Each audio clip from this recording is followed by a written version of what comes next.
अस्सलाम वालेकुम स्टूडेंट्स, हमारा अगला टॉपिक बायोलॉजी 9th क्लास का है जिसमें हम चैप्टर नंबर 4 की बात करेंगे और टॉपिक हमारा होगा ऑर्गेनेलिज में से। चैप्टर नंबर हमारे पास 4 है और जो टॉपिक है वो है cell organelles.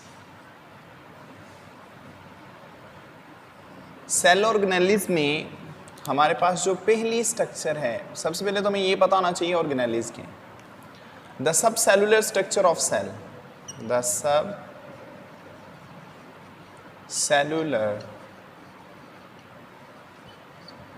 structure of cell is called organelle.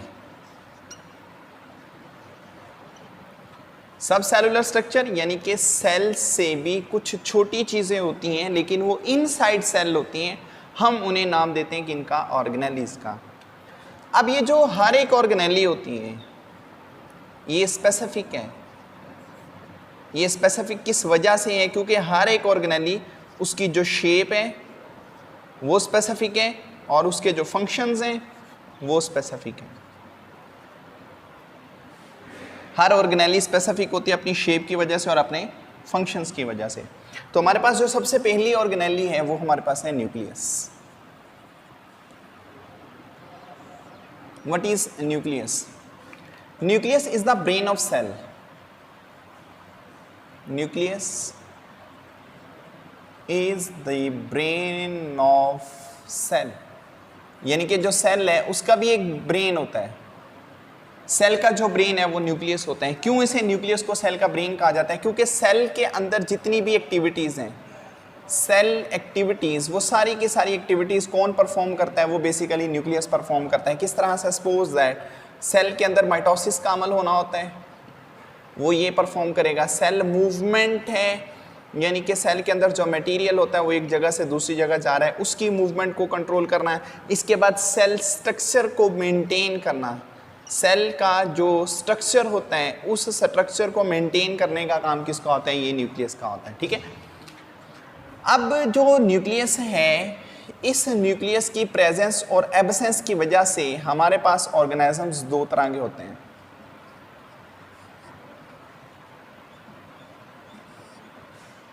एक जो होते हैं उन्हें हम नाम देते हैं किसका? प्रोकैरियोट्स का। जो दूसरे ऑर्गेनिजम्स होते हैं उन्हें कहा जाता है यूकैरियोट्स।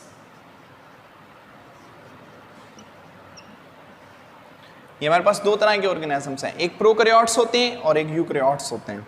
जो प्रोकैरियोट्स होते हैं they do not have well organised nucleus, do not have well organised nucleus. इनके पास वाज़े न्यूक्लियस नहीं होता। जो यूकैरियोट होते हैं हैव वेल ऑर्गेनाइज्ड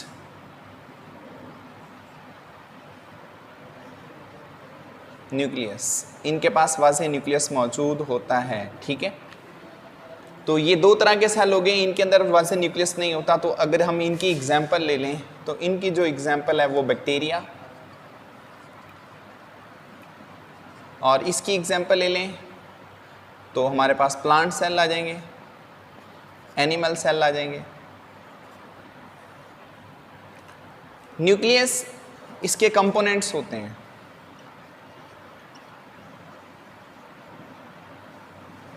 एक न्यूक्लियस के पास डिफरेंट पार्ट्स होते हैं। पहला हिस्सा आउटर इनवेल्प,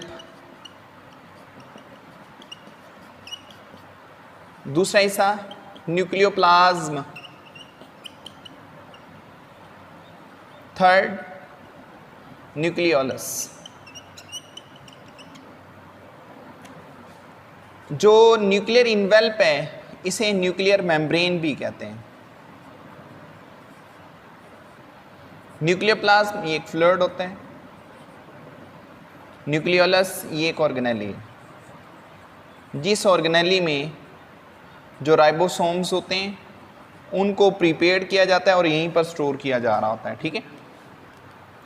सपोज ये हमारे पास एक एनिमल सेल है, इसके दरमियान में ये न्यूक्लियस होता है। न्यूक्लियस के अंदर एक डार्कन ऑर्गेनेली होती है जिसे न्यूक्लियोलस कहते हैं। न्यूक्लियोप्लाज्म के अंदर बेसिकली तौर पर कुछ थ्रेड लाइक स्ट्रक्चर्स मौजूद होती हैं। ये जो थ्रेड लाइक स्ट्रक्चर्स होती हैं इन्हें नाम दिया जाता है किसका? क्रोमाटिन। आउटसाइड पर ये इन्वेल्प, अंदर वाली साइड पर ये क्रोमाटिन, उसके अंदर एक फ्लूइड न्यूक्लियोप्लाज्म, उसके अंदर ऑर्गेनेली न्यूक्लियोलस। ये सारी चीजें मिलकर जो चीज बना रहे हैं उसे हम नाम देते हैं किसका? न्यूक्लियस का।